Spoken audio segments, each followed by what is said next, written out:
Hi guys, welcome back to the workshop. I'm Nick Reeves, this is my boy Ewan, and this video is going to be a bit of a sort of introduction to a model that we've just picked up.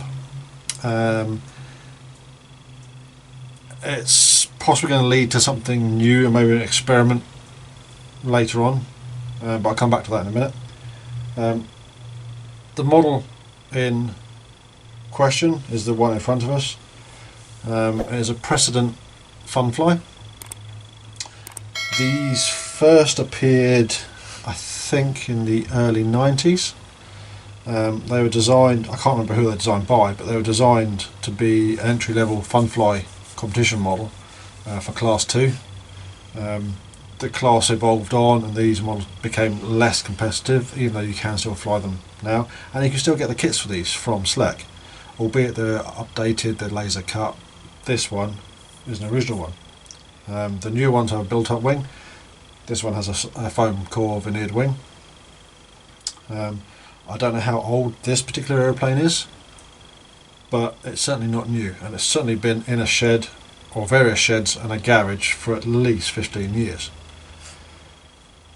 So what are we looking at? Well, the aeroplane itself is complete. Fuselage, the wing, foam wing, it's hard to show you exactly. I can't remember what span these are off the top of my head, but I'll put a link below to the kits you can get just now from Slec. What? Meter and a quarter. Apparently it's 1.25 metres, according to our chief examiner here. Why is there a meter there and it's a bit more quarter up? I don't know. I'll put a link to the kit below, all the details can be found there. What? So, what we've got here is the aeroplane that's been built from an older kit. The engine is an OS engine.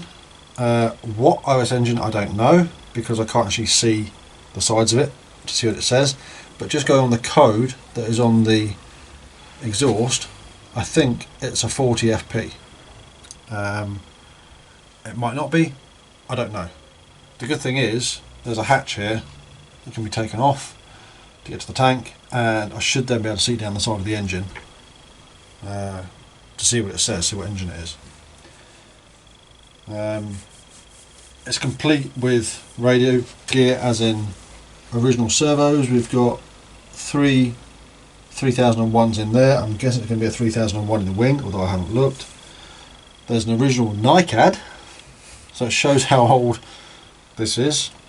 And there is a Futaba 138DF receiver. Now, if anybody wants that receiver, first person to message me saying I would like it, please, in the comments, I'll send it to you for the cost of postage. I don't use 35 meg anymore, and if you're watching in the UK, if you're in the UK, I'll send it to you free of charge. It's 35 megahertz. If you're outside of the UK, probably not economical for me to send it to you. It's probably not worth that much, and it is untested. All we have done to this airplane since it's been pulled out of the car is Ewan's given it a bit of a clean, and it has actually come up all right. You know, it's not going to win any concours conditions, competition, shall I say, but it's going to be flyable. Now, what I'm thinking, and it's a bit of a brainwave, I haven't done one before, is doing a live stream of the, what do you want to call it, recondition of this aeroplane. Basically do a live stream where we actually take this apart, check it all over, try and get it working live. And what I'm thinking of doing is doing that on a Saturday, I don't know, starting at say 2 o'clock in the afternoon, and just working on it until people get bored.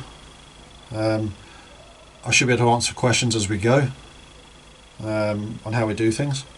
Again, if that's the sort of thing you'd like the idea of, give us a comment below. It shouldn't take too long to get things working and moving and checking them out. What could take the time is the engine at the front, because I think the carb is, as most people would say, seized up. I think it's actually just gummed up with old castor oil. So all we need to do probably is get some heat onto it and get it moving. I don't really want to take the engine out, but if I have to take the engine out I will. But yeah, I think we'll be able to get this one flying, or should I say ready to fly, pretty quickly. I don't know when you're watching this video, I don't know if it's still going on, but there's a bit of chaos going on in the world just now, which means everybody's got to stay at home and can't go flying. So what we're trying to do is get aeroplanes ready to fly. So I said, if this is the sort of thing, idea, doing a refit of this, give us a yes, give us a thumbs up, give us a comment. If you're watching this and you're not subscribed, down here, give us a subscribe. Tick the bell, you get notified when I'm putting a video up. If you like the idea of a live stream,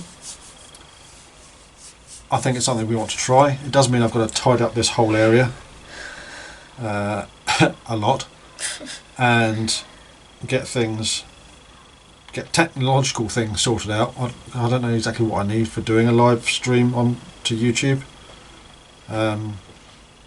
and go from there. If that doesn't happen, what I'll do is I'll just do this as a build series, or a rebuild series, or a refurb series, or whatever you want to call that, of individual videos. I just thought it'd be good to try and do a live stream. But anyway, we'll come to that as we get down the line. But for now, from me and him, I'll catch you later.